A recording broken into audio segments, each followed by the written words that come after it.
Pessoal, vamos lá então. Esperar o pessoal ir entrando aí, né? Para a gente dar uma esticada na química hoje. Tendo em vista que semana passada nós tivemos aula por causa do feriado, né? A gente vai ver hoje sobre leis ponderais e cálculos estequiométricos. Aproveitando já para avisar vocês que na sexta-feira que vocês têm a prova TERD, a prova em conjunto, nessa prova em conjunto vocês terão só estequiometria, tá? Eu vou colocar questões só de estequiometria, tranquilo.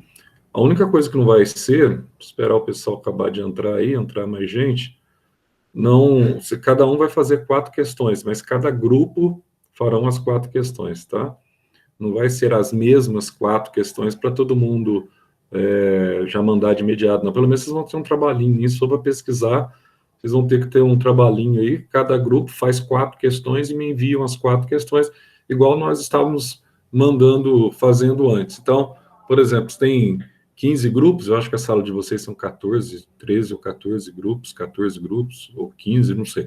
Se são 15 grupos, a prova de vocês vai ter 60 questões. Eu determino quais as questões que cada grupo faz, são 4 questões por grupo, não altera absolutamente nada. 4 de química, 4 de física, depois, aí já é com o Eric, 4 da Ana, tá?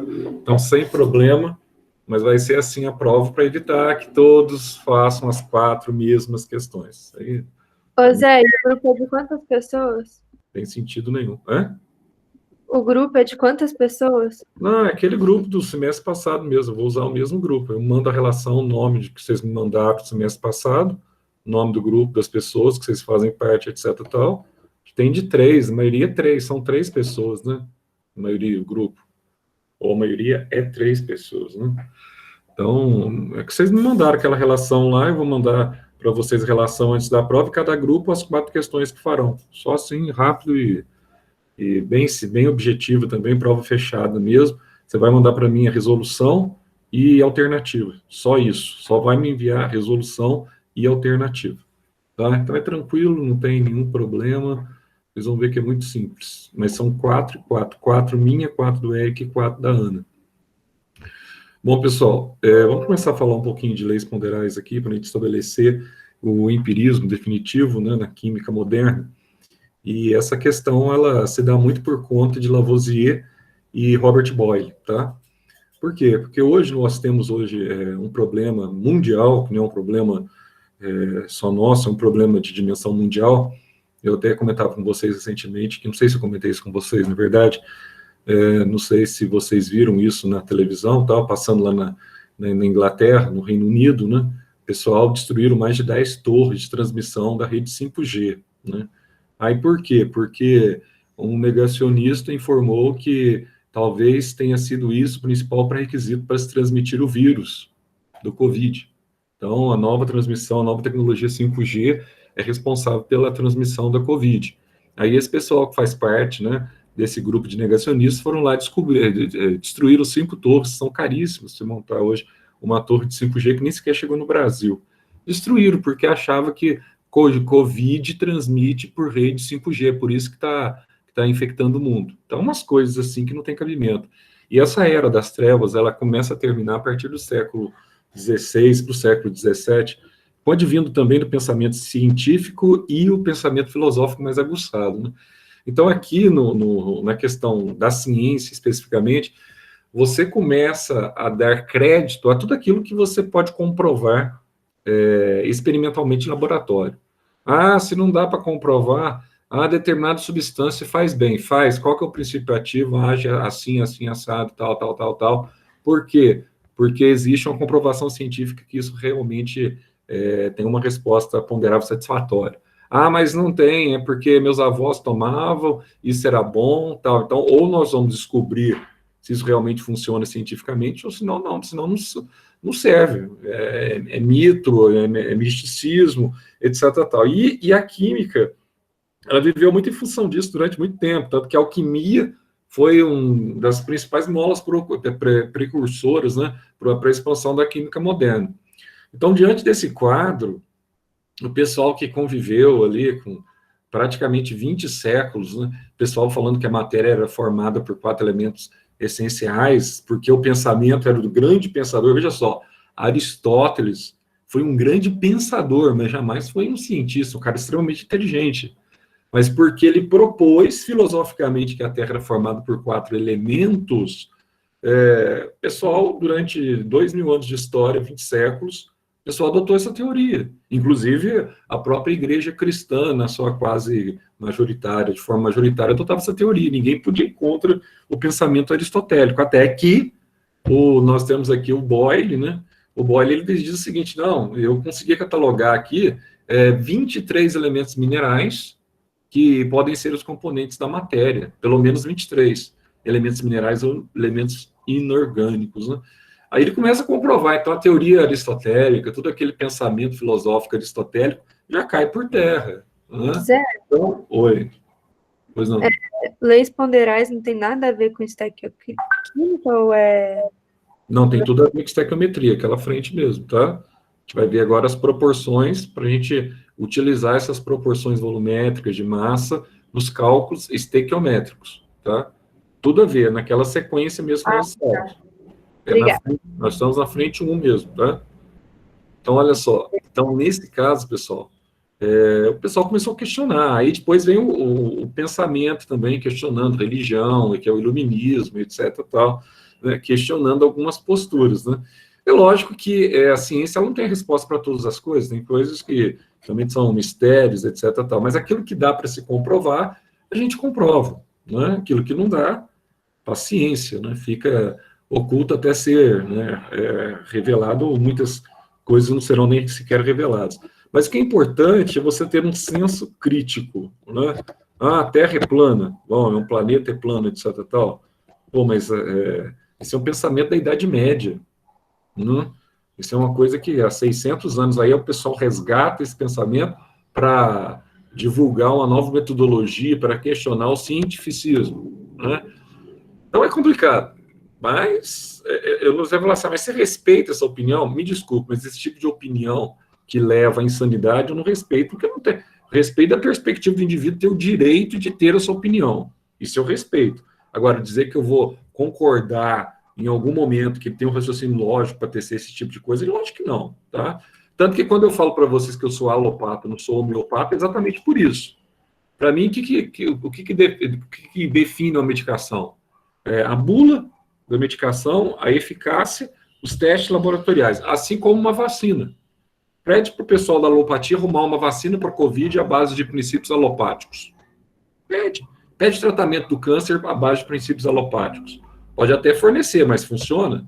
Né? Marcelo Rezende morreu recentemente porque ele resolveu fazer uma série de tratamentos alternativos. Não que ele não iria morrer, mas ele poderia ter feito a químio tradicional, tá? De repente ele teria uma sobrevida maior. Não, mas ele abriu mão de tudo isso. Aí razões da pessoa, e não vamos entrar também, tem pessoas que não gostam de ser submetidas a determinados sofrimentos, etc. Tal, e apegou-se, né, numa crença de que aquele tratamento alternativo ia funcionar.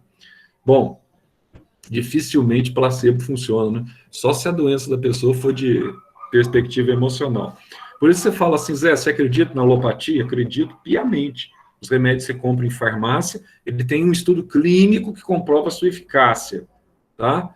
Agora, em situações, em medicações que não há estudos clínicos que comprovam a sua eficácia, aí eu fico o pé atrás, tá? Você pode falar para mim que tem um pó que é bom para quebrar a pedra dos rins, que determinada farmácia da cidade vai fazer esse pó, mas eu vou questionar isso, não vou usar mesmo.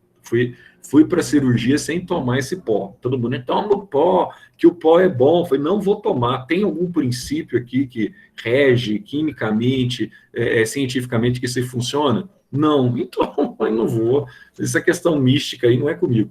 Então vamos lá. Então esse cara, né, o Robert Boyle, é interessante que ele começa a desmistificar, mas ele começa a falar muito na química inorgânica, tá? E depois dele ainda vem os precursores da química orgânica. Lembra lá de Berzelius, que a gente falou para vocês lá no início do ano, depois veio Kekulé, depois o Huller, ele já fala, não, Berzelius está errado, tal, né? A partir de compostos inorgânicos é possível formar compostos orgânicos.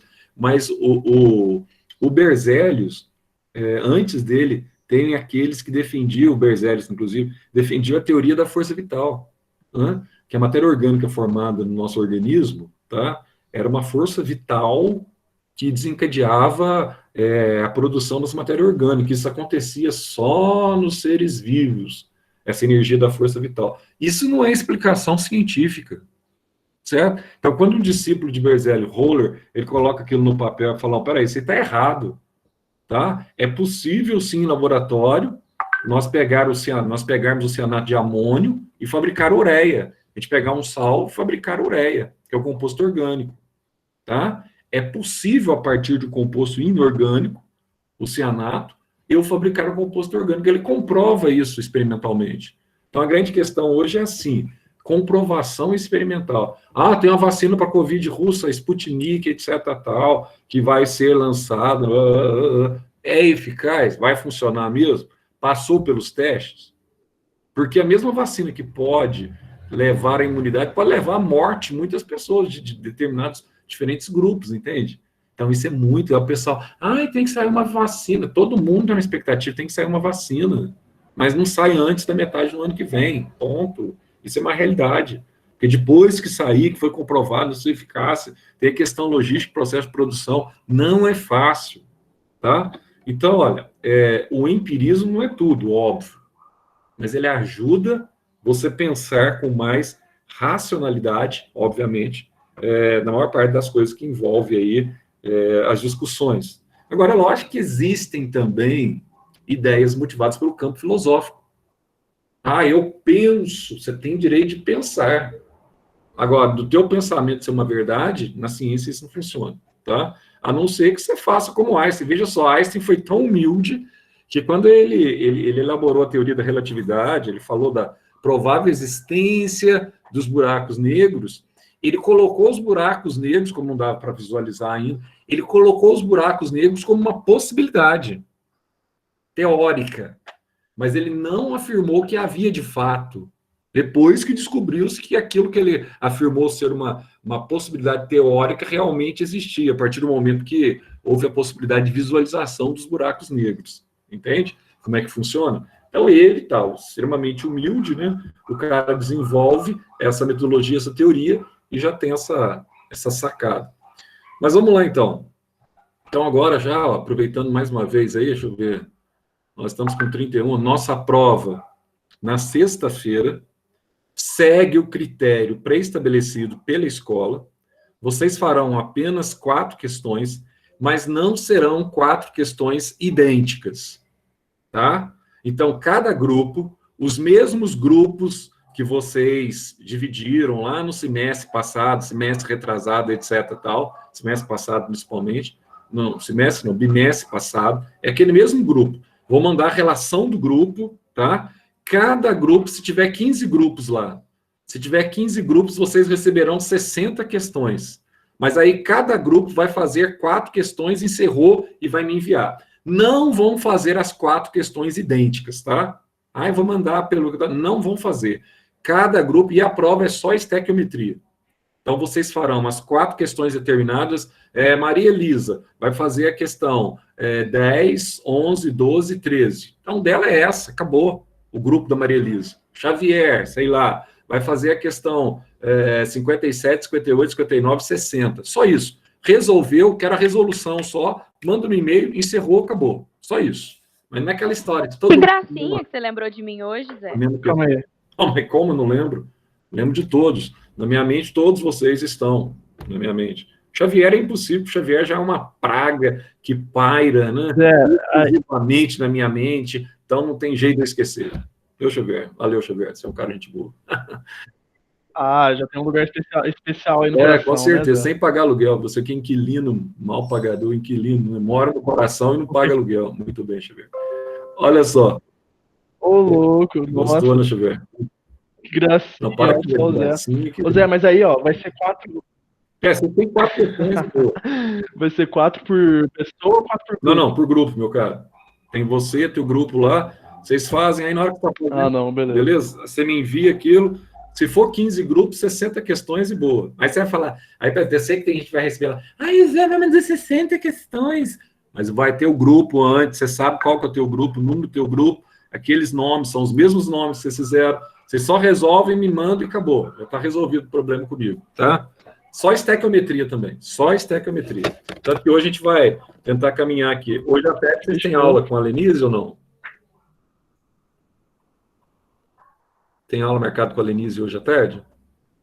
Temos. Tá, então vamos deixar nossa aula para amanhã mesmo. Vamos Sim. marcar a aula hoje mesmo. Só a Lenise hoje. Não fica muito cansativo para vocês. Então amanhã, deixa amanhã 1h30 a nossa aula. Então vamos lá. Então aqui você tem aqui, ó, entre as leis, nós temos aqui, entre as leis das reações, a gente vai ver aqui algumas leis interessantes, que é bastante fácil, essa questão de leis ponderais. Você vai ter aqui a lei de Lavoisier, de Proust, Dalton, tá? São as 3 leis ponderais que diz respeito à conservação da massa, à proporção da massa, e também aquela que diz respeito à movimentação de um dos reagentes apenas, enquanto que o outro reagente é mantido constante. A gente vai ver isso aqui em Dalton, e vai ver aqui nas leis volumétricas também, de Gay-Lussac, tá? A gente vai ver como é que ele estabeleceu essas leis, aquelas questões volumétricas que você pega lá de Gay-Lussac. Gay-Lussac, inclusive, vai ser importante para essa prova da Unifenas, né? Quando um gás, Gay-Lussac, ele diz assim, quando um gás é mantido a pressão constante, tá? Então, Gay-Lussac é a lei da pressão constante, então a temperatura é uma razão diretamente proporcional ao volume, certo? Então, essa é a lei de Gay-Lussac. Mas, na prática, para o cálculo estequiométrico, como é que eu utilizo essa lei de Gay-Lussac, Zé? Então, olhando aqui, primeira coisa, quando nós falamos aqui do princípio de conservação na massa, nós lembramos dessa frase aí de Lavoisier, né? Na natureza, nada se perde, nada se cria, tudo se transforma. O que ele propõe? Então, ele propõe um elemento muito básico que, posteriormente, foi questionado por Albert Einstein na teoria da relatividade. Então, o que ele propôs? Ele propôs o seguinte, aqui, por exemplo, uma reação química, eu tenho reagentes, tá? E vou ter também o que, Zé? Eu vou ter também produtos. Então, ele propõe basicamente o seguinte, a massa que entra tem que sair, tá? Então, se eu tenho uma reação entre nitrogênio e hidrogênio para formar amônia, a massa que está entrando vai ter que sair exatamente a mesma massa, tá? Então, a massa de reagentes sempre tem que ser a massa de produtos. Mas aí, bom, Zé, se isso for um recipiente aberto, por exemplo, e eu estiver trabalhando, como o caso aqui, metais, aqui eu tenho, tá? Óxidos, ou eu estou trabalhando aqui com compostos que não evaporam, que não são voláteis, o que vai acontecer? Não tem problema no recipiente ser aberto. Mas, se eu estou trabalhando, por exemplo, com a combustão de uma molécula de glicose, respiração celular, sei lá, pode ser, na presença de oxigênio, você tem a combustão da glicose, tá? O oxigênio é um gás comburente. Então, ó, vai produzir CO2 e água, né, Zé? Vai produzir CO2 e água. Só que CO2 é um gás volátil. Ele pode, então, se esvairir. Aí eu tenho um problema. Esse princípio estabelecido por Lavoisier, que a massa dos reagentes é igual à massa dos produtos, ele serve, tá, para recipientes fechados. Por quê? Porque se eu tiver a formação de um gás, o recipiente está aberto, o gás ele se dissipa, ele vai embora. Se ele vai embora, ele vai alterar a massa do produto. Então, a massa do produto vai ser menor, no caso de formação gasosa, do que a massa dos reagentes. Então, para você ter a consolidação do sistema proposto por Lavoisier, no princípio da conservação das massas, sempre a massa do produto tem que ser igual à massa dos reagentes, desde que você tenha um pré-requisito fundamental, que é o ambiente fechado, por causa das formações gasosas. Então, aqui, Zé, se eu tenho, por exemplo, ó, estou aqui reagindo, olha, oxigênio e mercúrio, tá? Lembrando vocês que o mercúrio é o único metal, né, na fase líquida que nós temos aí na tabela periódica. Então, olha só, aqui eu tenho 2,19 gramas de mercúrio com 0,19 de oxigênio. Então, o que vai formar aqui, Zé? Somei aqui, ó, mercúrio com oxigênio, forma o óxido de mercúrio. Isso aqui são os reagentes, aqui é o produto. Ah, Zé, quanto que formou aqui, ó? A soma dos reagentes. Se a massa aqui, ó, no ambiente fechado, tá vendo? Se a massa aqui, como o reagente é de 2,38, o produto tem que ser 2,38. Só que aí Einstein, ele tentou colocar uma situação inteligente aqui. Einstein, ele diz o seguinte: nós estamos trabalhando com matéria e energia. E muitas vezes nós estamos trabalhando com a conversão de energia calorífica em matéria e vice-versa. Só que ele propôs o seguinte: toda vez que isso acontece, num experimento químico, ele diz assim, olha, Lavoisier, ele esqueceu de considerar que toda vez que você tem uma reação química, você vai ter uma determinada dissipação de energia. Einstein estava correto. Então, quando você tem a formação de um produto, houve uma dissipação de energia numa transformação exotérmica, tá? Ou houve uma absorção de energia na transformação endotérmica. Bom, se isso aconteceu, se houve uma pequena dissipação de energia, isso vai alterar um pouco da massa do produto. Tecnicamente, em termos de energia, realmente isso acontece. Só que, o que a química entendeu? O que a CNPq entendeu? Entendeu que a quantidade perdida de energia em função da massa formada é uma quantidade desprezível. Einstein, ele tinha razão, só que para você arredondar no cálculo estequiométrico, prevalece o princípio de Lavoisier, que também tem razão, porque é ínfima, muito pequena, a quantidade dissipada ou a quantidade diferencial. Então, você considera massa dos reagentes sempre igual à massa dos produtos, mesmo fazendo essa ressalva proposta aí pelo Einstein, tá? Aí vai falar aqui que ele chegou a essa conclusão, teoria da relatividade. Então, basicamente, você vai ter isso aqui, ó. Você pegou lá dois elementos, elemento A e B, massa de A e massa de B, C e D, isso aqui é bem facinho, as duas massas, então, massa dos reagentes, a soma vai ser sempre igual à massa dos produtos. É o que nós vimos aqui com o óxido de mercúrio, tá? Que é formado por essa massa de mercúrio e essa massa de oxigênio. Bom, Zé, isso é bem fácil, né? É bem fácil. Aí vai falar de Einstein aqui também. Oi. É conservação, conservação da de massa. Exatamente. Que é a primeira lei ponderal, a lei de Lavoisier, que é o princípio da conservação da massa, tá? E outra coisa que é interessante aqui também, que é legal, aí vem Proust. Aí o Proust, ele fala o quê, Zé? Bom, Proust, ele vai falar aqui das proporções fixas. Então, Lavoisier estabelece, então, a conservação das massas. Proust estabelece as proporções fixas. Como que isso acontece, Zé? Bom, você está olhando aqui uma tabelinha, onde você tem aqui, ó, a água. E essa água, ela está sofrendo uma reação de quebra aqui, ó, está liberando gás hidrogênio e gás oxigênio. Veja você, então, primeiro, o Zé está mantendo aqui a lei ponderal de Lavoisier? Tá conservando a massa em um ambiente fechado? Tá. Então, se eu tenho 18 gramas aqui, Zé, ó, aqui ele está formando 2 gramas de hidrogênio e 16 gramas de oxigênio. Aqui ele está dando a proporção, tá, em gramas por mol, basicamente, porque a água H2O tem 2 hidrogênios e um oxigênio. O oxigênio tem massa molar de 16 gramas e o hidrogênio massa de 1 grama, 2 gramas com 16, 18. Então, de onde vem esses 18 gramas? 2 gramas por mol de hidrogênio, 16 gramas por mol do oxigênio. Agora, presta atenção no detalhe. Zé, o que Proust ele diz? Ele diz o seguinte, que nessas alterações, inclusive para você fazer os cálculos estequiométricos, você tem que levar em conta as proporções, tá?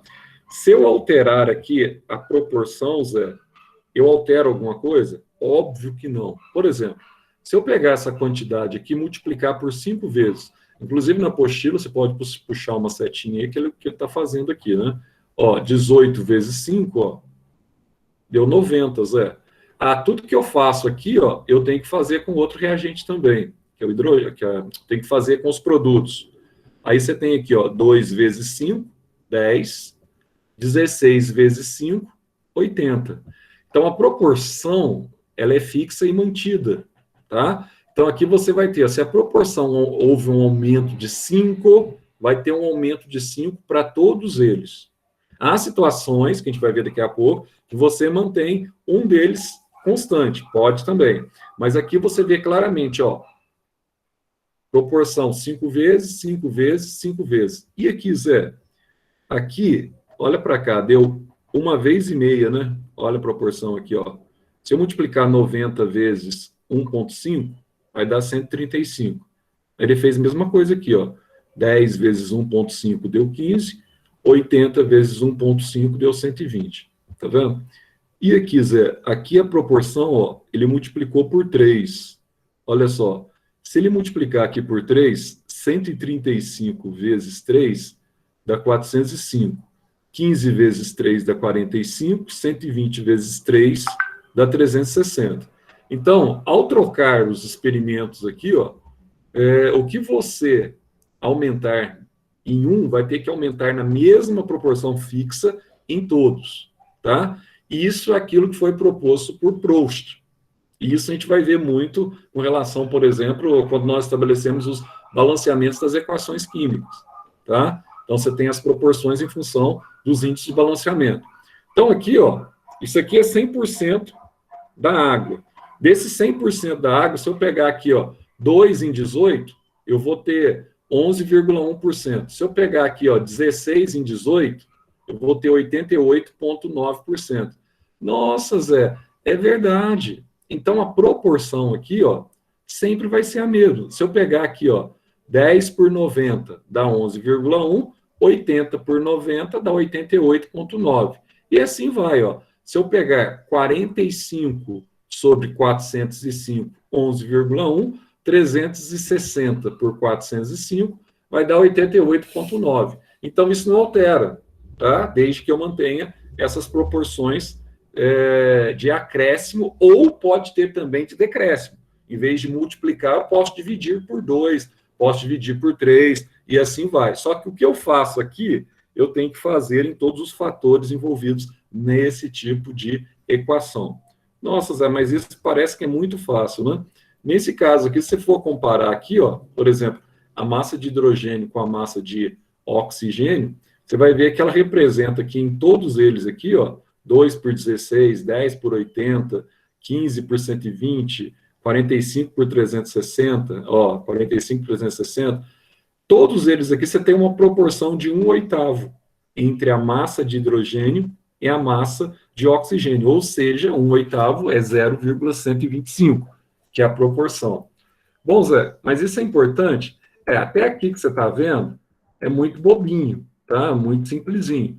Aí, na resolução dos exercícios que a gente vai ver logo em seguida, você vai ver o quão importante isso para a estequiometria. Normalmente, isso aqui não vai cair numa prova de vocês, você só olhar, saber a proporção. Vai cair, sim, num quadrinho bonitinho, tá? Que você tem que bater o olho, entender como é que funciona essa proporção. Inclusive, muitas questões que pautam a termoquímica, não só a estequiometria, você tem que bater o olho, entender como é que funciona esse acréscimo, aplicar aquele conceito da lei de Proust, mas o exercício não é especificamente a lei de Proust, é como você saber matemática e saber a tabuada. Então, você vai, no final do exercício, sempre você vai usar a tabuada. Então, isso aqui sempre vai te perseguir.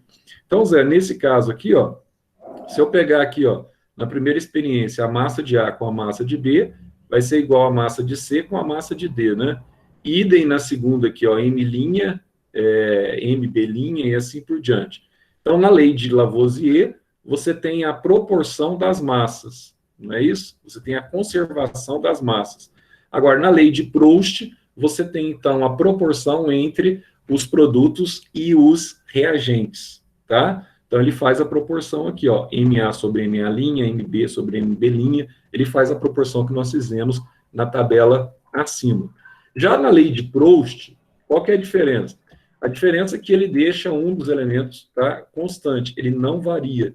Ele mantém, por exemplo, no caso aqui, para formar, tá, o monóxido de carbono, para formar o dióxido de carbono, ele mantém a mesma quantidade, está trabalhando aqui, ó, com a mesma quantidade de carbono. Quem que ele está alterando aqui, Zé? Ele está alterando a proporção de quem? De oxigênio, tá? Então, quando ele coloca um único oxigênio que tem como massa 16 gramas por mol, ele soma esse carbono aqui, ó, ele vai ter, então, monóxido de carbono com 28 gramas por mol, que é a massa molecular do monóxido de carbono.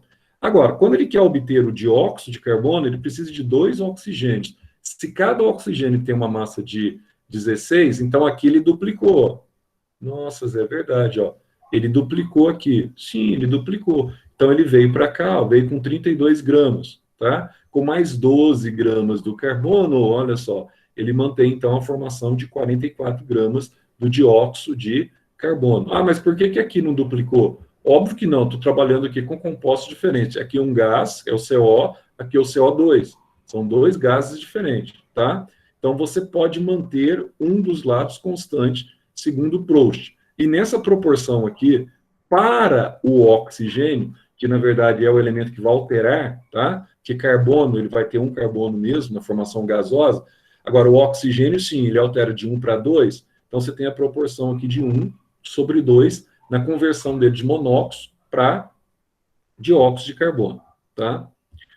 E aqui ele vai falar sobre essas leis de proporções múltiplas, para a gente fazer aqui os exercícios, que tudo isso é o que mais nos interessa.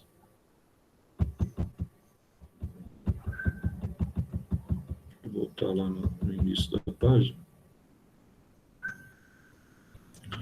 Aí ele te dá aqui, ó, por exemplo, ele te dá aqui, ó, A mais B, que vai dar o produto C. Acontece que o A e o A de cima aqui, ó, são os mesmos. Quem que está alterando aqui, Zé? Está alterando o B. O B, ele apresenta uma determinada massa 1, e o B de baixo aqui apresenta uma massa 2. Ah, então eu quero fazer aqui a proporção, então, Zé. Bom, então a proporção você faz entre a massa 1 sobre a massa 2, tá? Que é o único que está variando aqui nessa relação. Mas vamos fazer a aplicação. E nas leis de Gay-Lussac, você está trabalhando com volume gasoso. Como você está trabalhando com volume gasoso, você tem que lembrar lá na CNTP, né, que o volume você trabalha com 22,4 ou 22,7, que é o número mais atual da CNTP, vai depender do enunciado, nós já falamos isso para vocês, tá? Então, você vai trabalhar com volumes. Esse volume aqui, ó, ele é determinado pelo coeficiente de balanceamento, a gente vai ver nos exercícios. Por exemplo, se eu tenho lá, produziu 2 águas, então a proporção dessas 2 águas que foram produzidas, eu posso chamar de 2 mols de água, eu posso chamar a proporção de 2 litros de água. Então, ele estabelece esse valor que nós utilizamos no balanceamento como referencial da proporção que você quer estabelecer para aquele composto. Ah, Zé, você tem água que vale 18 gramas por mol. Se eu trabalhar ali, ó, se eu tenho 2 águas, obviamente, quando eu estou fazendo o cálculo estequiométrico, eu tenho que levar em consideração que é 2 vezes 18. Então, na verdade, se eu não fizer o balanceamento, eu erro todo o cálculo estequiométrico, entende? Ah, era 3 águas, né? Então é 3 vezes 18, é 54. Nossa, é verdade, é 54 gramas por mol. Se eu não balancear, fica uma água só. Se fica uma água só, eu entro com o valor 18 e erro o exercício. Por isso, o pré-requisito básico da estequiometria, que a gente falou lá atrás, é primeiro escrever a equação, balancear a equação e fazer regra de 3. Esse é o princípio básico que a gente vai ver ao longo das aulas de hoje, tá? Aqui ele coloca, por exemplo, ó, as situações que a gente vai ver, as proporções, tá? Por exemplo, 30 litros de hidrogênio com 10 litros de nitrogênio, vou formar aqui, ó, o gás amoníaco, tá? 20 litros de gás amoníaco. A proporção aqui, então, é 30, 10 e 20, ou seja, 3, 1 e 2, tá? Ah, e se eu estivesse reagindo 6 ml com 2 ml, eu iria fabricar 4 ml. Sim, 6, 2, 4, mesma proporção, ó, 3 por 1 por 2, a proporção volumétrica não muda. Lembre você que quando você está resolvendo exercício na química, quando fala em ml, nós estamos falando em centímetro cúbico. Quando a gente fala em decímetro cúbico, a gente está falando em litros. Ah, aqui eu tenho 12 decímetro cúbico, 4 decímetro cúbico, 8 decímetro cúbico, então tem 12, 4 e 8, 3, 1 e 2, mesma proporção, não muda. Então, tá, o que foi estabelecido por Gay-Lussac é em condições onde a pressão é mantida em situação constante, mas há uma variação volumétrica. Então, pressão constante, lembra a física, eu tenho uma isobárica, ou também conhecida como isopoésica, tá? Que é a mesma coisa. A hipótese de Avogadro, nós já falamos nas aulas anteriores, ele vai repetir aqui de novo, e vamos lá para os exercícios, então, que nos interessa mais aqui, ó. Vamos lá que ele vai dizer aqui, ó. Ele vai dizer assim, ó, para verificar a lei de Lavoisier, um estudante realizou a experiência esquematizada a seguir. Bom, que ele pegou o ácido sulfúrico,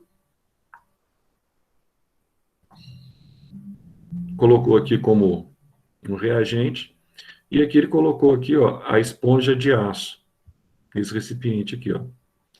Aí ele estabeleceu aqui, né, a massa dos dois, então ele veio na balança e determinou qual que é a massa de ambos, aí resolveu misturar ambos, olha só, ele misturou, e o que aconteceu, Zé? Bom, será que quando ele mistura, tá, o ácido com a esponja de aço, será que essa massa aqui, ó, ela vai alterar em relação à massa original? Então, essa é a pergunta. Aí diz assim, terminada a reação, o estudante verificou que a massa final era menor que a inicial. O que você está vendo o Becker aqui, ó? Tem um problema, né? O Becker está com o que, Zé? O Becker está aberto, ele não está no recipiente fechado. Aí diz assim, justificando o ocorrido, a lei de Lavoisier só pode ser verificada se o recipiente, e nesse caso aqui você tem a liberação de um óxido, tá, para a natureza, por isso que houve um decréscimo na massa, se o ambiente estiver num sistema totalmente fechado. Bom, isso aqui seria um exercício ridículo, né? Isso aqui você desconsidera. Isso aqui só se o cara tem problema na cabeça para não acertar. Agora vamos ver isso aqui. Ele diz assim, ó, com base nas leis de Proust, Lavoisier e Proust, determine os valores de A, B, C, D e E, respectivamente, observando os experimentos realizados para a reação a seguir. Bom, esse tipo de exercício aqui, esse aqui é simplesinho, mas esse tipo de exercício aqui é comum em vestibulares paulistas, tá? Então, você vai... E é comum também em situações de Enem. Por quê? Primeira coisa que você vai ver aqui, ó.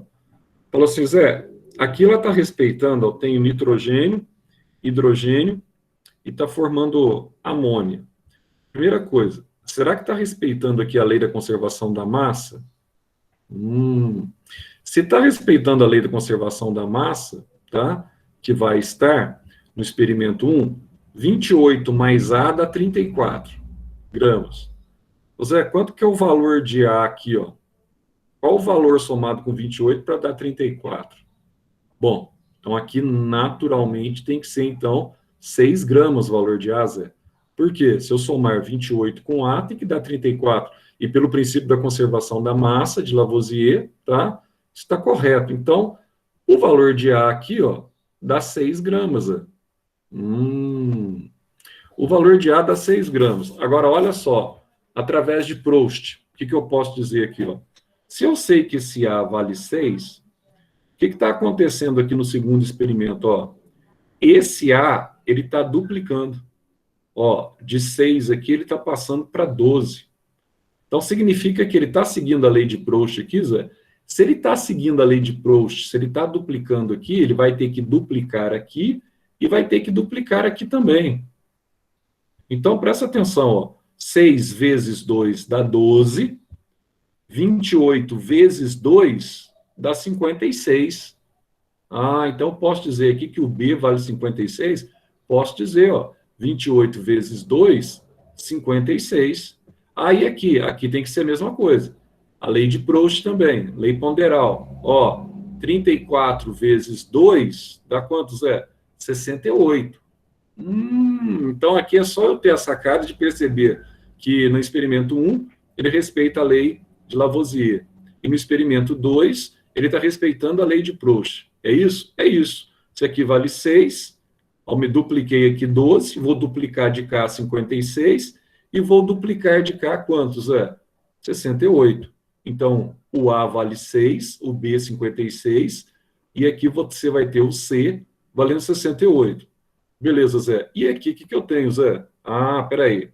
Aqui eu tenho 12 gramas, Zé.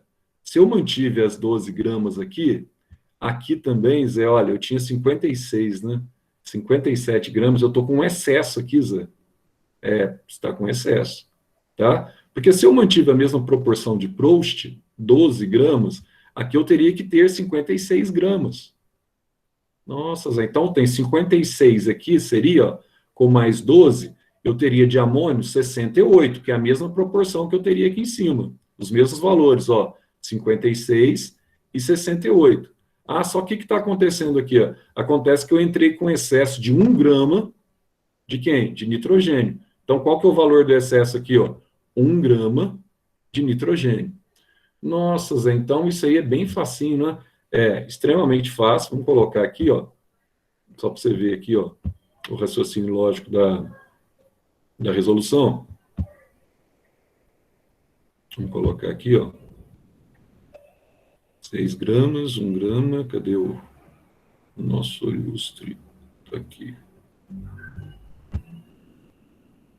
Isso aqui. Aí, ó. Tá? Se você quiser fazer também passo a passo, eu fiz ali com vocês de cabeça. Então, aqui na resolução nossa aqui, ó, o que eu fiz aqui, ó? Nitrogênio mais hidrogênio, amônio, né? Aí eu fiz a proporção aqui também, já fiz o balanceamento da equação. Então, o que eu fiz, então? Ó, 28 mais A igual a 34. Então, o valor de A, 6 gramas, tá? Ah, eu quero fazer por proporção, Zé, você já fez de cabeça lá, né? Mas você pode pegar aqui, por exemplo, 28 gramas de nitrogênio reage com 6 gramas de hidrogênio. Ah, eu quero saber 12, então vai ser o dobro, né? Então, fiz aqui para ficar bem simplesinho para você entender. Ah, então vou somar agora aqui, ó, os dois reagentes, Então, um tem 56, o outro tem 12. Então, quanto que deu o valor de C? 68 gramas, tá? Ah, se 28 gramas reagiu com 6, 12 gramas, mesma coisa, 56. Por que ele está marcando aqui 1 grama? 1 grama aqui, ó, é excesso, tá?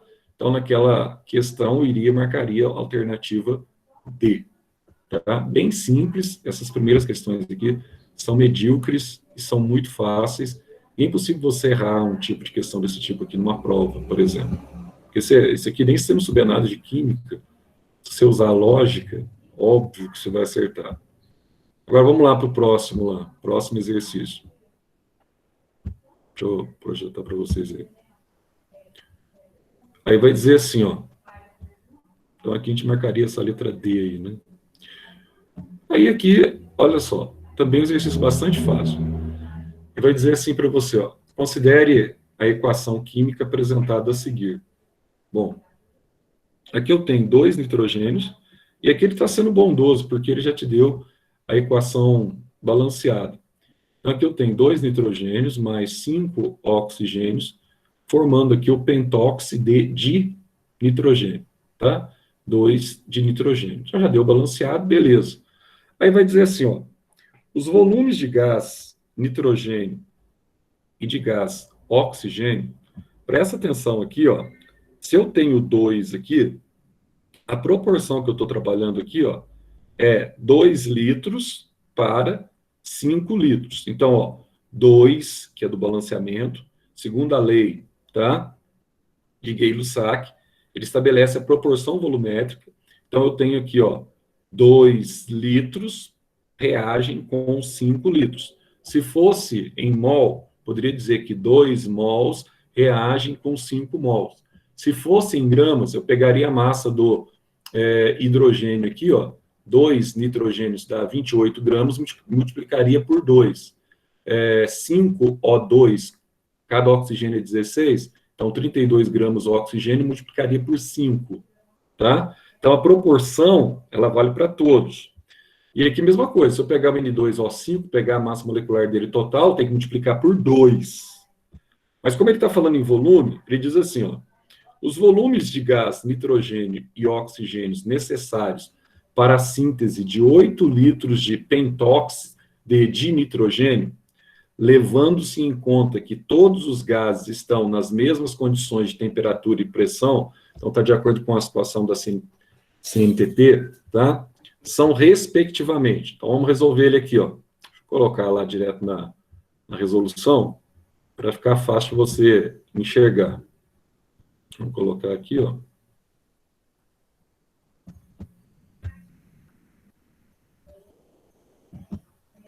Esse aqui. Deixa eu ver aqui. Não, coloquei errado. Aumenta aí.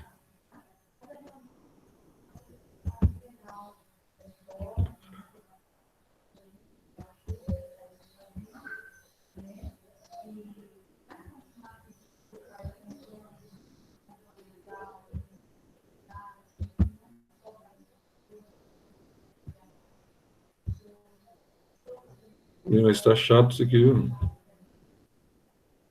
Coloca um, aparece o outro.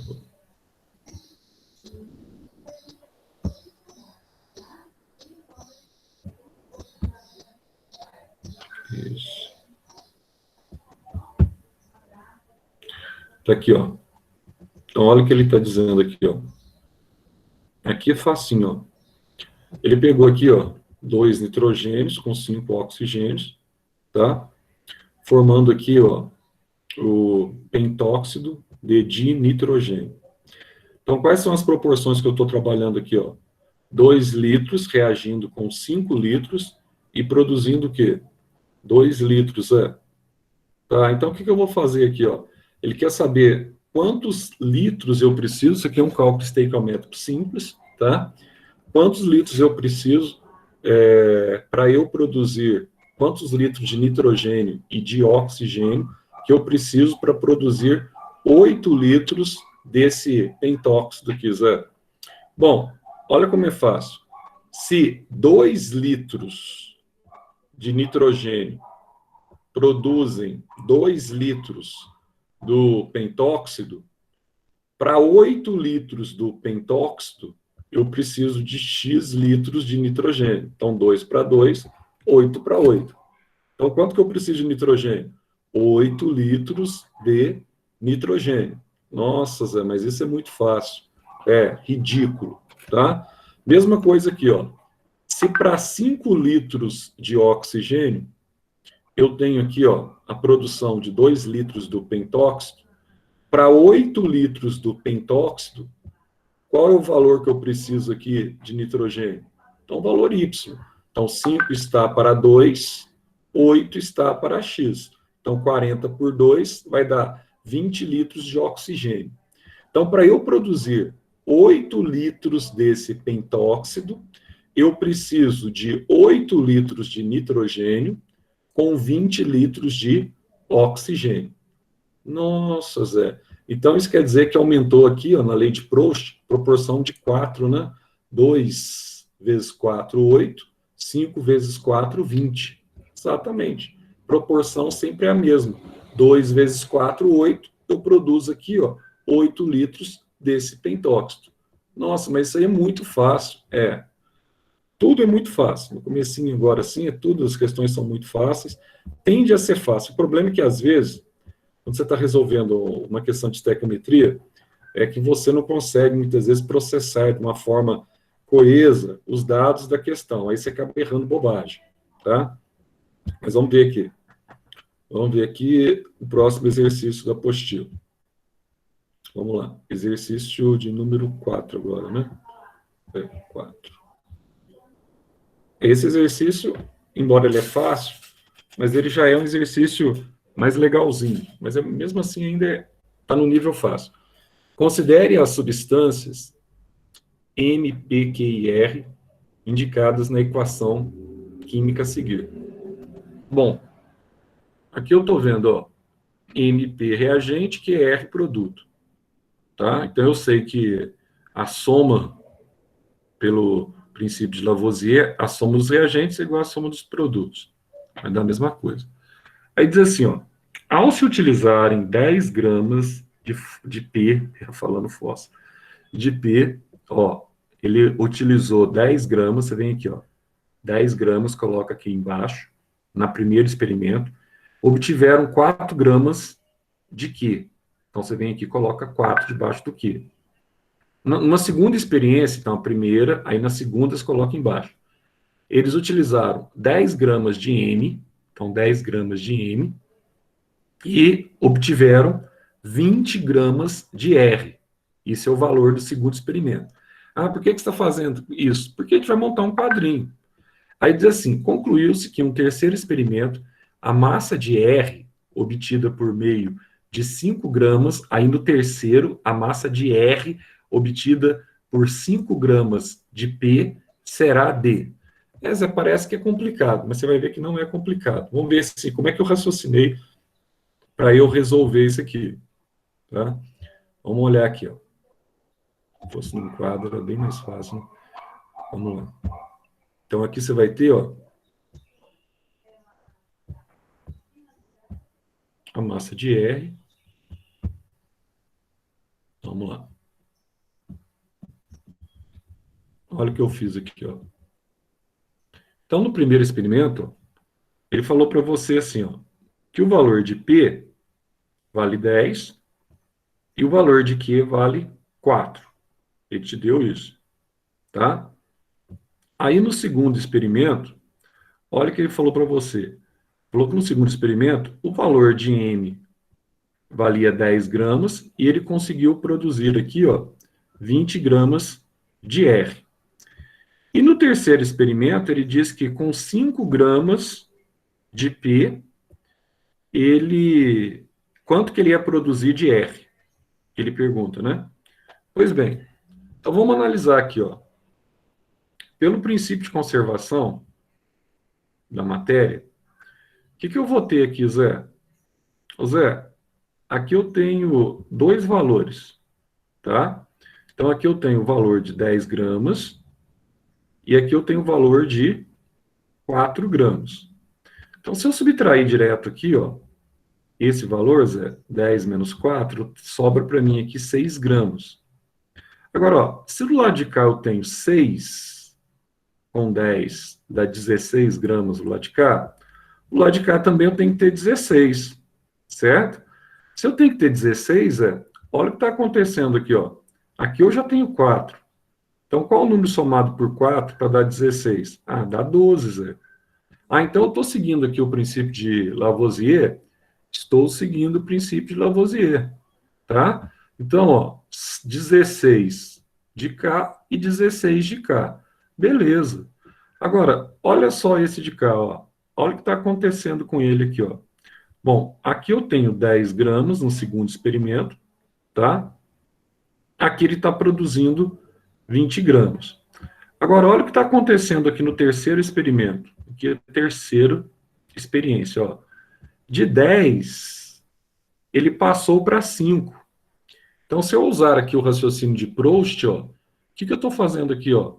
Ah, então, no terceiro experimento, em relação ao segundo, eu vou ter que dividir por 2, porque ele está na metade? Tem que dividir por 2. Então, se eu dividir por 2 aqui, ó, 10 por 2, é porque você tem quanto aqui, Zé? 5. Ah, então eu tenho que dividir por 2 aqui também? Esse aqui também vai ser divisível por 2, vai dar 3. 6 por 2 vai dar 3, tá? Aí você fala, mas e aí, Zé? 3 com 5 dá 8. Então, lá de cá tem que dar 8. Tudo que eu fiz aqui, se eu dividir por 2, você vai ter que dividir por 2 todos eles. Então, olha que bobinho, ó. Então, eu quero saber, aí não pediu o quê? Mas dá para eu descobrir o quê? Dá. Se eu dividir por 2 aqui, ó, 4 por 2 deu 2, tá? E aqui, ó, esse aqui também não vou dividir por 2, ó. O y em si não deu 12, então 12 dividido por 2 vai dar 6. Então, qual que é a resposta que ele pediu? Ele quer saber, então, no terceiro experimento, qual que é a massa que eu vou achar no referencial aqui de R. Então, vai ser, tá? Essa massa de cima que eu não sei, dividido, que eu já sei, 12, dividido por 2. Então, vai dar quanto, Zé? 6 gramas. Nossa, mas então é fácil mesmo, né? Porque se você levar em consideração que está respeitando a lei de Lavoisier e a lei de Proust, você vai determinar a massa aqui na primeira equação, e na segunda você nem utiliza aqui o segundo experimento, porque na verdade o segundo aqui, ó, ele vai manter um dos valores constantes, né? E no terceiro experimento ele tem uma regressão no valor, tá? E está dividindo tudo por 2. Nossa, é verdade, Zé. Está dividindo por 2. Aí você mata a charada aqui, ó. Acabou o exercício, tá? Zé, Oi. eu não peguei. Por que você colocou 6 lá no X primeiro? Você podia fazer a proporção aqui, ó, que essa proporção aqui é a mesma proporção, ó.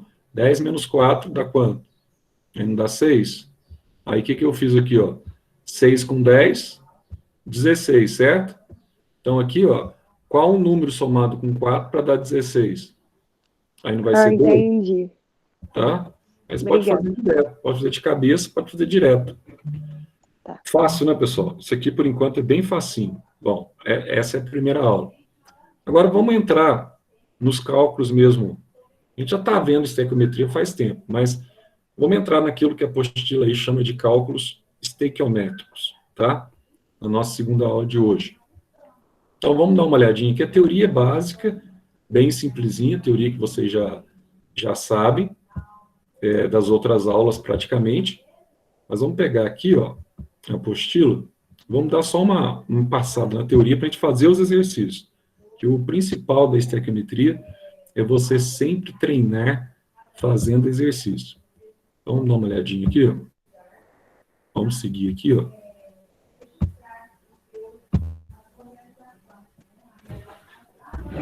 Vamos seguir aqui. Deixa eu só usar meu mouse aqui, porque senão a tela não gira. Fica mais fácil. Aí, agora vai rápido.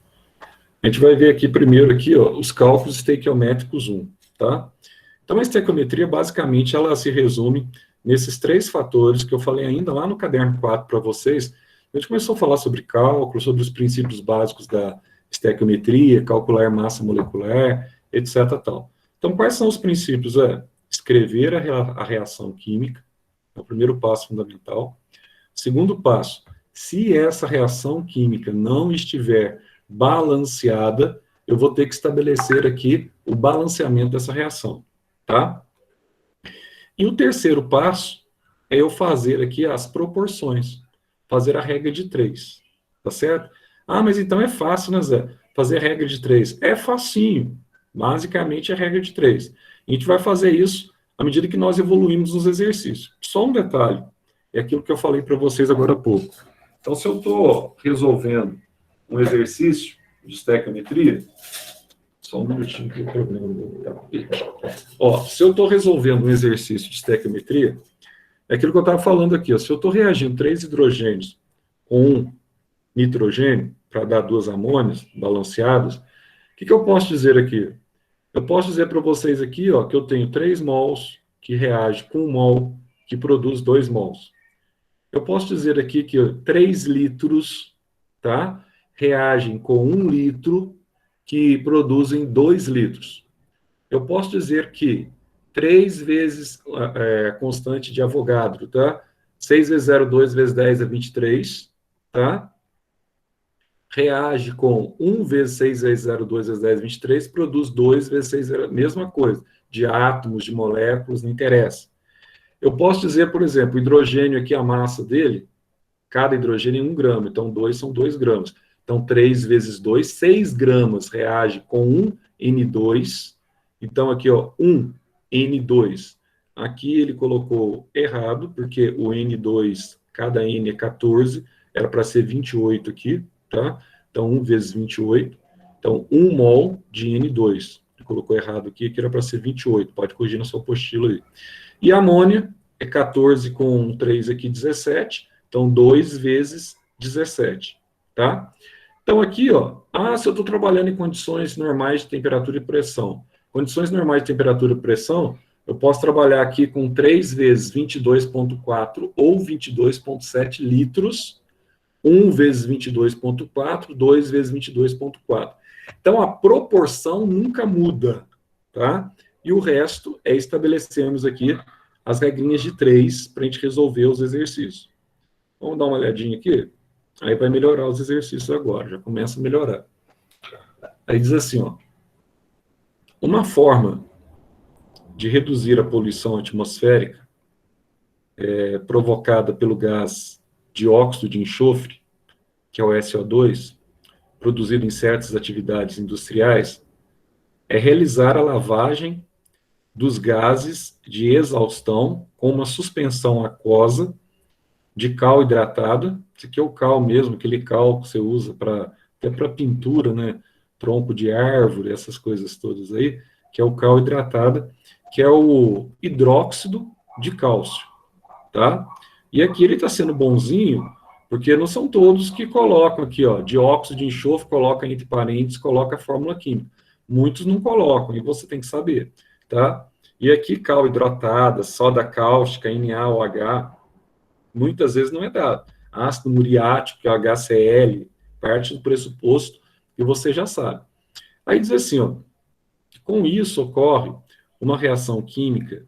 Então, com esses dois elementos aqui, ó, ocorre uma reação química em que se forma um sulfito de cálcio, te dá a forma do sal, sulfito de cálcio sólido, e água líquida, evitando a emissão do poluente para o ar. Por que que ele te deu isso aqui? Ó? Ele te deu para você montar a equação. Toma cuidado, viu? Ó, te deu o dióxido de enxofre com o hidróxido de cálcio, formando sulfito de cálcio e água. Você montar a equação. Aí, Zé, tem que prestar atenção se essa equação está balanceada. Exatamente, tem que prestar atenção se essa equação está balanceada. Aí ele diz assim para você, bom, isso aqui é muita informação, aí você já está escrevendo lá no seu rascunho a equação. Considerando que o volume molar de gás nas condições ambiente de temperatura e pressão é de 25 litros por mol para cada 1,2 quilogramas de sulfito de cálcio formado. Então, está aqui, ó, 1,2 quilogramas, 1.200 gramas, tá? Para cada, aliás, uma concentração molar aqui de 25 litros por mol. O volume de dióxido de enxofre, medido nessas condições, que deixa de ser emitido para a atmosfera, é D. Ele te faz outro favor, ele já te dá a massa molecular aqui, ó, do sulfito de cálcio. Já te dá que a soma aqui dos três elementos que o compõem é 120 gramas por mol. Nossa, Zé, então isso aí tá parecendo que tá fácil, né? É, só que tem muita coisa aqui, ó, que você tem que já ir anotando. Olha, 25 litros por mol é a concentração na condição ambiente, do volume molar dele, tá? 25 litros por mol. Então, para cada 1,2 quilo. Aí notou tudo isso, o que a gente vai fazer? A gente vai resolver o exercício. Como que a gente vai resolver o exercício? Vamos resolver ele de uma forma bem simples, ou de uma forma mais simples possível. Porque a estequiometria é o típico exercício que na resolução, você pode fazer uma resolução básica e simples, ou você pode complicar um pouquinho, tá? Na hora de estabelecer os parâmetros para a resolução. Então, vamos fazer aqui, ó. Coloquei de novo aqui, porque parece em cima aqui, parece uns outros exercícios. Deixa eu sair aqui, ó. Eu de baixo, eu acho. Espera aí. Vou colocar a página de baixo. Acho que é isso. Isso. Então, o que eu fiz aqui, ó? Você fala assim, nossa, Zé, o cara falou tanta coisa lá para pouca coisa. Na verdade, é uma questão, assim, bastante simples, tá? Mas que você resolve, assim, de uma forma bem objetiva. Olha só aqui, Zé. Aqui, ó, você tem o cal reagindo com o sulfito, tá vendo aí? Ó, formando o sulfito reagindo com o óxido de enxofre, dióxido de enxofre, formando sulfito de cálcio e liberando água. Zé, eu tenho que olhar se essa equação está balanceada? Claro que sim. Vou usar a regra macho, vou metal primeiro, né? Metal a metal, tá? Carbono, hidrogênio e oxigênio. Tem um cálcio de cá e um cálcio de cá. Beleza. O ametal aqui, Zé, enxofre. Eu tenho um enxofre aparecendo aqui e um enxofre aparecendo aqui, ó. Ótimo. Um enxofre e um enxofre. Beleza. E agora, Zé? Tem carbono, Zé? Não, não tem carbono. Tem hidrogênio? Tem. Então, tem 2 vezes um hidrogênio aqui eu tenho 2 hidrogênios na água aqui, beleza, está balanceado. E oxigênios, ó, oxigênio tem 2 vezes 1 aqui, ó, 2, com 2 aqui, 4 oxigênios como reagente. Que entra tem que sair. Como produto, eu tenho 3 oxigênios aqui, com mais 1, 4. Ah, que legal, Zé. Então, era só para escrever a equação, que a equação está balanceada. Então, lembra que ele falou para você, ó, que 25 litros desse dióxido de enxofre na CNPq, que te diz lá no enunciado, ele é responsável pela produção, Zé, de quantos gramas de sulfito de cálcio, Zé? Aí você vem aqui, ele te deu lá, ó, sulfito de cálcio, ele tem 120 gramas. Então, ó, 120 gramas está para o volume que ele te deu, 25 litros, tá? Que está reagindo com 25 litros de dióxido de enxofre. Ah, mas quanto que ele pediu? Ele pediu 1,2 quilos, tá?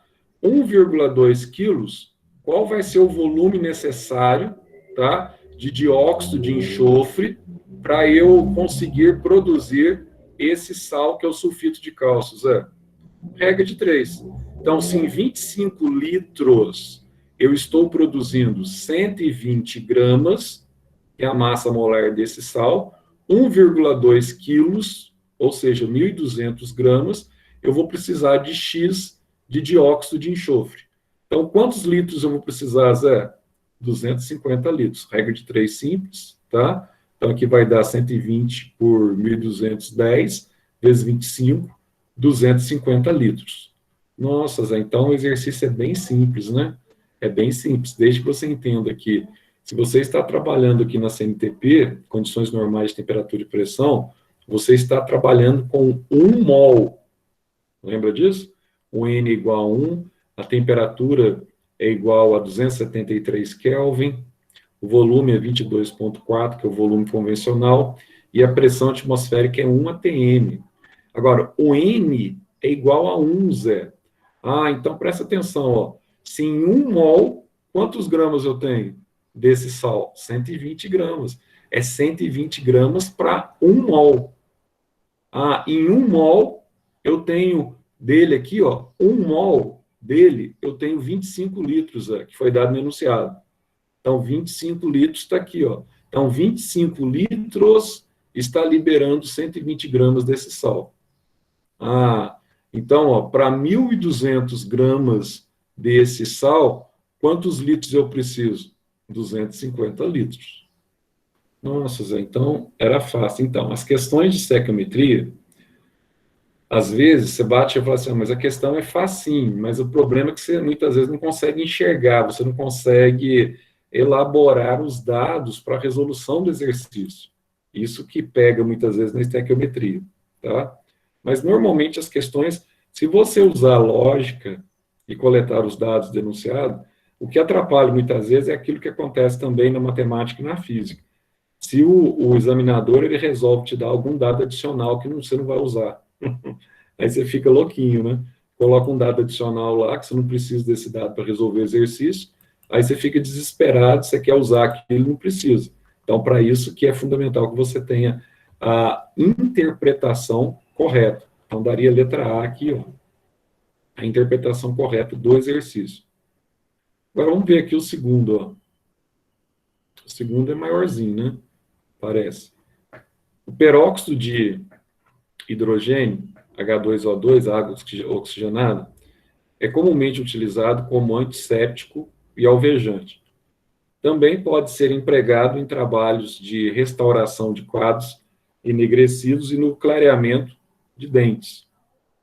Na presença de soluções ácidas de oxidantes, como permanganato de potássio, esse óxido decompõe-se conforme a equação a seguir. Então, olha só que legal, ó. Zé do céu, olha o tamanho da equação. É, mas fácil?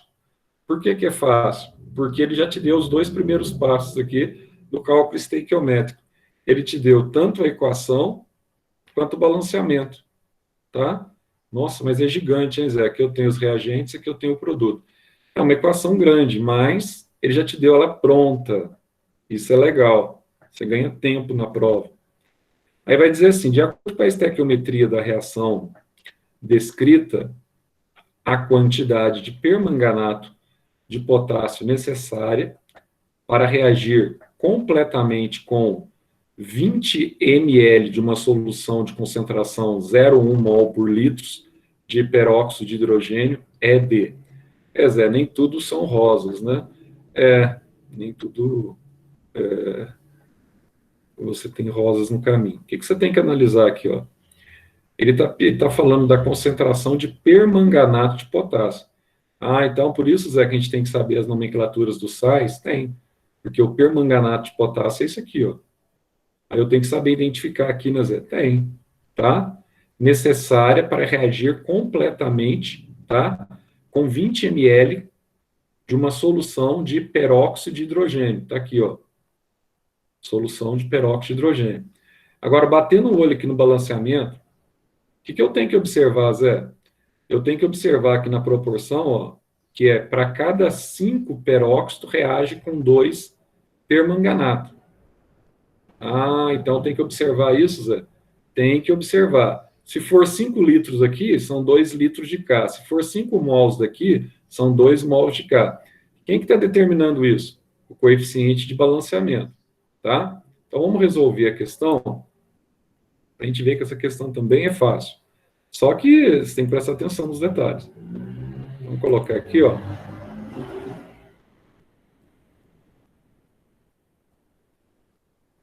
Aí...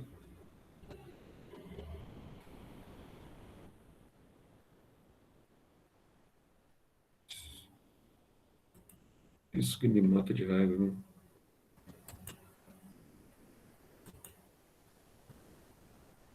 Deixa eu fazer um negócio aqui.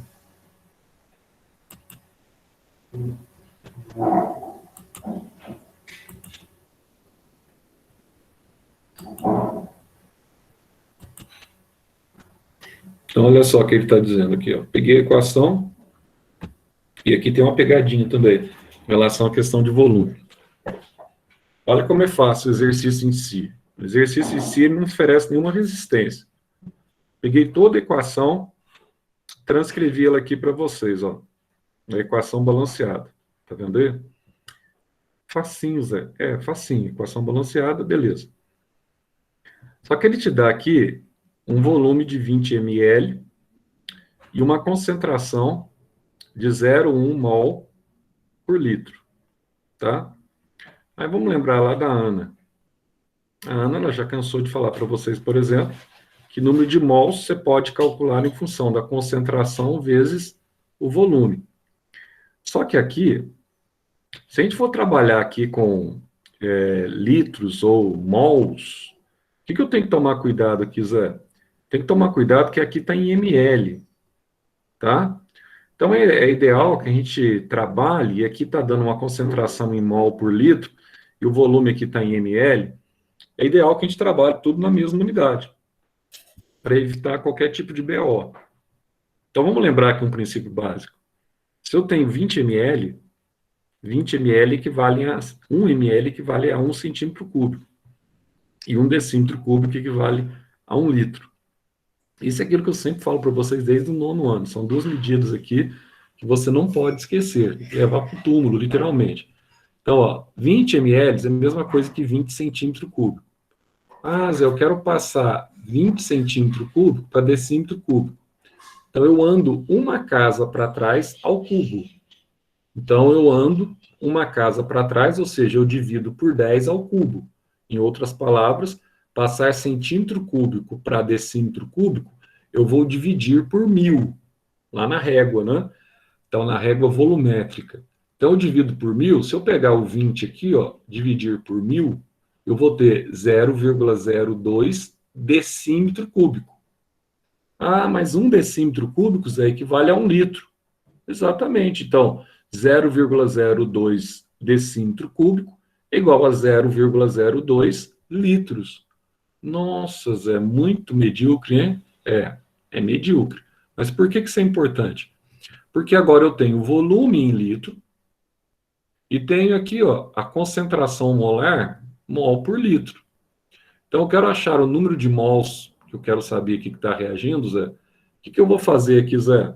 Ó, eu vou pegar o C, que é a minha concentração, 0,1 mol por litro, e vou multiplicar pelo volume. Nossa, Zé, então é facinho, que é 0,02 litros. Então, o litro aqui de mol por litro, cortei litro com litro, deu 0,1 vezes 0,02. Então, qual que é o número de mols que eu vou trabalhar aqui, que eu quero saber aqui, que me interessa aqui, ó, para o peróxido de hidrogênio? Então, o número de mols que me interessa é de 0,002 mols de peróxido de hidrogênio, dentro dessa concentração volumétrica e dentro da concentração molar dele, tá? Então, eu quero saber, em outras palavras, tudo isso aqui para eu descobrir para quantos mols eu quero saber. Beleza. Então, eu quero fazer aqui, Zé, ó, aqui tem 5 reagindo, 5 peróxidos reagindo com 2 permanganatos. Então, posso fazer direto, ó, 5 mols de peróxido reagindo com 2 mols de permanganato de potássio. 5 mols reagindo com 2 mols, Zé. Nossa, Zé, que facinho. É bem bobinho mesmo, ó. 5 mols reagindo com 2 mols. Bom, então, pela concentração que ele me deu, dos 20 ml, qual que é o número de mols que eu tenho em 20 ml de solução? Em 20 ml de solução de peróxido de hidrogênio, eu tenho 0,02 mols de peróxido de hidrogênio. Os mols de permanganato de potássio, Zé, isso equivale a X. Então, multipliquei em X aqui, ó, eu vou chegar nesse valor aqui, ó, 0,0008, tá? Mols de permanganato, ou 0,08 mol, né? Porque é menos de 1, menor do que 1. 0,08 mol de permanganato de potássio. Ah, isso aqui, ó, se a vírgula não andou 4 casas para trás, andou. Então, é 8 vezes 10 a menos 4, tá? Mol de permanganato de potássio. Então, ó, se para 5 reage com 2, 0,02 mols, eu preciso de quanto permanganato de potássio para reagir? 8 vezes 10 a menos 4 mols. Ah, mas tudo isso aqui é facinho. Se você tivesse dado aqui já o 0,02, já fazia direto. Fazia direto, só que sempre ele vai tentar incrementar alguma coisa aqui para complicar a sua vida. Aqui, ele acrescentou algo que vocês trabalham com isso direto e muitas vezes chega no dia da prova, vocês erram. Transformação de unidade. E essa formulaçãozinha aqui, ó, de titulação na química também, que é muito importante para vocês, tá? Então, você tem aí, ó, número de mols, você pode encontrar por concentração vezes volume, ou concentração é número de mols sobre volume. Tanto faz. Então, o exercício era fácil, Zé. Eu só não posso errar a conversão de unidade aqui no início, para eu descobrir quantos mols de peróxido ele quer que eu trabalhe. Para eu achar aqui, ó, por quantos mols de permanganato de potássio que vão reagir. Era só isso. O problema, às vezes, é você enxergar isso na hora da resolução. Isso aqui na química, ela é considerada, muitas vezes, chama-se de análise combinatória da química, né? Que a matemática é linda, maravilhosa, quando você tem que pegar lá, aplicar as formulazinhas, já sai direto, você calcula.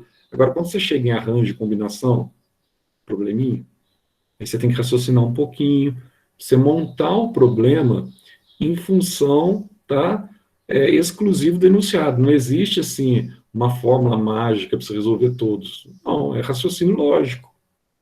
E aí muitos pecam no raciocínio lógico e acabam errando, tá? Então é só prestar atenção que não tem erro. Agora vamos ver aqui, ó. Então aqui nós marcaríamos a letra D, né?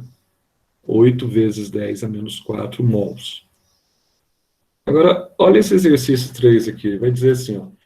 Objetos de prata sofrem escurecimento devido à sua reação com enxofre. Ele vai dizer assim, ó, esses materiais recuperam seu brilho característico quando envoltos por papel alumínio e mergulhados em um recipiente contendo água quente e sal de cozinha. Aí te ajuda aqui, ó, a reação, ó, ainda ele fala aqui para você, ó, a reação não balanceada, bom, Zé, se é não balanceada, tem que balancear, né?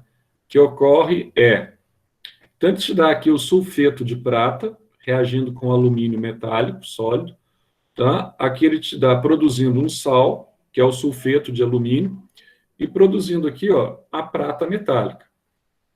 Aí ele vai te dar aqui as massas moleculares, ó, em gramas por mol. O enxofre tem massa molecular de 32 gramas por mol, e a prata tem massa molecular de 108 gramas por mol.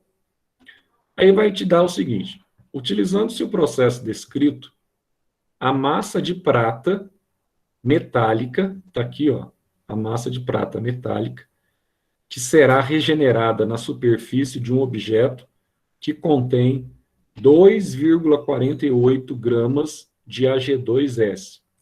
Então, outra coisa, quando você está resolvendo exercício de estequiometria, você tem que isolar quais são os fatores que estão sendo pedidos no enunciado. Ele quer saber a massa de prata em função desse elemento aqui, ó, que ele está pedindo aí, ó, tá? O sulfeto de prata. Então, você não vai usar nem esse alumínio, nem o sulfeto de alumínio, você vai usar só essa relação, ó, relação entre esse composto e esse composto. Por isso que sempre a gente faz isso aqui, ó, um risquinho, tá? Para indicar quais são os compostos que são imprescindíveis para a resolução desse exercício especificamente. Agora, para eu resolver isso, eu tenho que balancear. Se eu não balancear, eu erro toda a resolução. Aí, Zé, eu vou ter a massa molecular desse composto está para a massa molecular dele aqui, da prata, tá? Aí ele quer saber 2,48 gramas desse composto está para X. Então, é um exercício fácil. Só depende do balanceamento. Então, vamos lá? Vamos dar uma olhadinha aqui.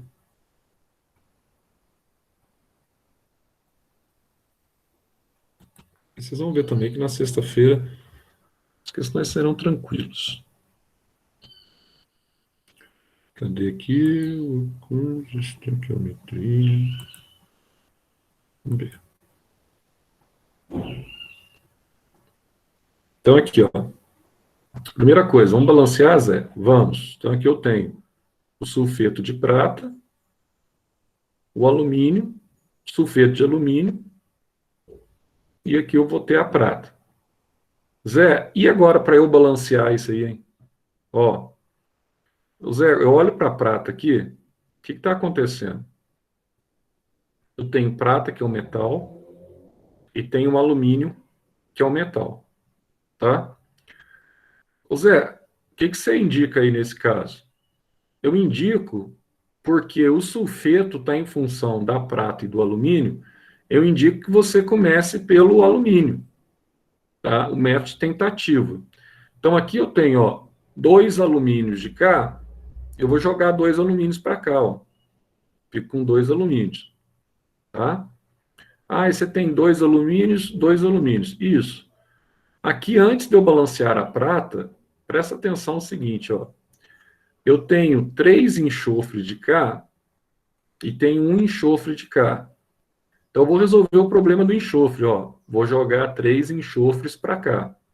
Eu tenho 3 enxofres aqui e 3 de lá. Então, o que você vai fazer, Zé? Agora eu vou resolver o problema da prata por último. 3 vezes 2, 6. 6 pratas de cá. Então, tenho 6 de cá, 6 de cá. A equação está balanceada. Aí ele te deu, tá? Que o enxofre, o valor da massa do enxofre, massa molecular 32, ele te deu da prata também. O que você vai fazer aqui agora? Toma cuidado. Você vai calcular a massa molecular de 2 pratas com mais um enxofre. Você vai chegar a esse valor aqui, ó, 248 gramas. Ah, mas quantas pratas estão reagindo? 3 compostos, 3 sais de prata estão reagindo. Então, tem que multiplicar 3, que é o coeficiente de balanceamento, vezes a massa. Está produzindo quanto de prata, Zé? Bom, ele te forneceu lá que a prata apresenta 108 gramas por mol cada prata. Ah, mas eu tenho 6 aqui, ó. Então, 6 vezes 108 gramas. Tá vendo só? Se você não tivesse balanceado aqui, a regra de 3 tua daria assim, 248 para 108, 2,48 para X. Ia dar errado, tá? Porque de cá para cá você tem que dobrar, ó. 3 passa para 6. Você vai dobrar o valor da massa, tá? Então, olha só o que está acontecendo. Aí eu peguei aqui, ó, 2,48 é o valor que ele quer, está para X. Multipliquei em X e vou descobrir aqui, ó, que para 2,48 gramas de sulfeto de prata, eu vou ter aqui a produção de 2,16 gramas, tá, do metal prata. Então, daria 2,16, lá vai dar a letra D. Então, o exercício aqui é muito fácil. Esse aqui é o exercício clássico, que só depende do balanceamento, tá? E da regra de 3. Isso aqui não dá, é impossível errar um negócio desse. E vamos fazer o último aí.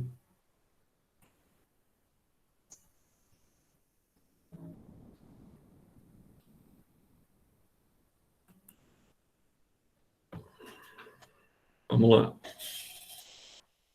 E vai dizer assim, ó. Todos os organismos necessitam de água e grande parte deles vivem em rios, lagos e oceanos. Os processos biológicos, como respiração e fotossíntese, exercem profunda influência na química das águas naturais em todo o planeta. O oxigênio é ator dominante na química e na bioquímica da hidrosfera. Devido à sua baixa solubilidade em água, ó, 9 miligramas por litro a 20 graus Celsius, a disponibilidade de oxigênio nos ecossistemas aquáticos estabelece o limite entre a vida aeróbia e anaeróbia. Nesse contexto, um parâmetro chamado de demanda bioquímica de oxigênio, DBO, foi definido para medir a quantidade de matéria orgânica presente em um sistema hídrico. A DBO corresponde à massa de oxigênio em miligramas necessárias para realizar a oxidação total do carbono orgânico em 1 litro de água. Isso que ele está te dando. Aí vai dizer assim, ó, suponha que 10 miligramas de açúcar, aí a fórmula mínima aqui, ó, CH2O, nesse caso aqui, se nós multiplicássemos por 6 por fora do parênteses aqui, nós teríamos a fórmula mínima da glicose, e massa molar igual a 30 gramas por mol, então, massa molar aqui, ó, 12, com 2, 14, com 16 o oxigênio, 30 gramas por mol, são dissolvidos em 1 litro de água, enquanto a DBO será aumentada, tá?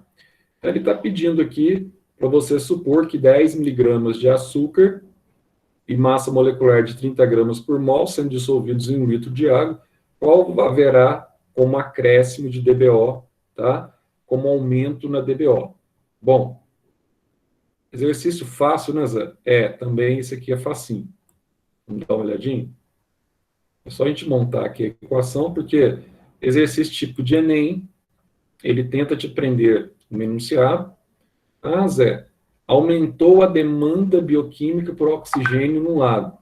Bom, se aumentou a demanda bioquímica por oxigênio, está faltando oxigênio naquele lado. Então, os peixes começam a morrer, tá? Quando aumenta muito.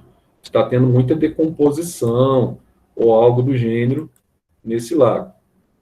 Então, Zé, vamos dar uma olhadinha aqui? Vamos dar uma olhadinha.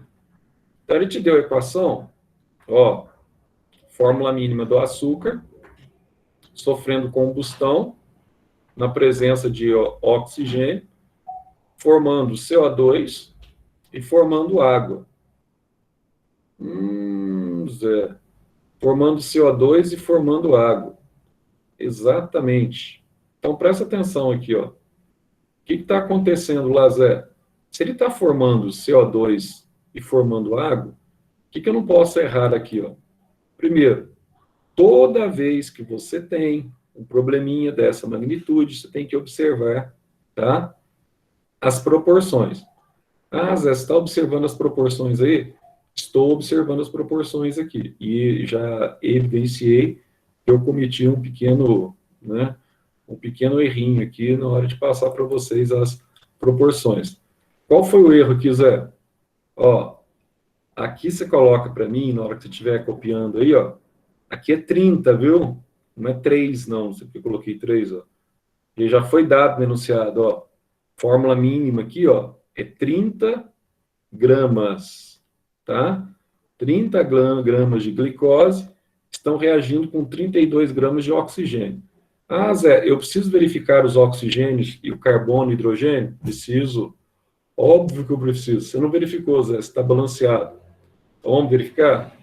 Tem um carbono aqui, tem um carbono de cá. Beleza. Eu tenho 2 hidrogênios aqui, tem 2 hidrogênios de cá. Tem um oxigênio aqui, com 2 oxigênios. Eu tenho 3 oxigênios como reagente. Tem 2 com 1, 3 como produto. Nossa, então já está balanceado, né?